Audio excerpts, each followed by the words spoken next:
procédure civile, c'est une procédure écrite. Mais la loi permet que les parties puissent faire des observations orales. Et nous, depuis le début, nous avions déjà prévu, vu l'importance de l'affaire, vu la sensibilité de cette affaire, nous avions déjà entendu faire des observations orales après les observations écrites du procureur. Donc, c'est ce que nous avons fait.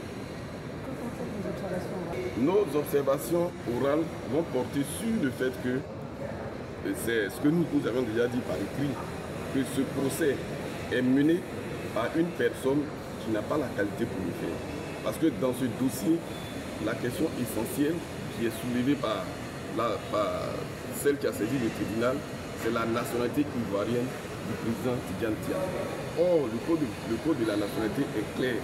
Le procureur de la République a seule qualité pour contester la nationalité d'un citoyen.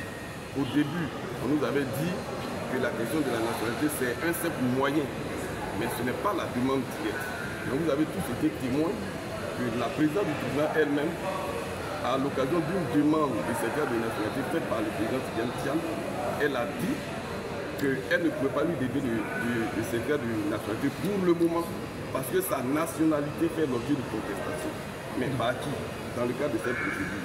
Ça veut bien dire que dans cette procédure, il y a une contestation sur sa nationalité qui est portée par une simple citoyenne, alors que seul le procureur de la République peut faire des contestations de nationalité. Deuxième élément que nous allons développer, que nous allons dresser au dossier, c'est le fait que l'article 48, qui est utilisé pour justifier toutes ces actions, n'est pas applicable au président Tidjane Thiam parce qu'il est né d'une mère ivoirienne et d'un père français. Et donc, l'article 48 ne peut pas lui être appliqué. Voici essentiellement les deux éléments que nous allons développer lors de notre observation orale, donc à l'audience du 15 mai.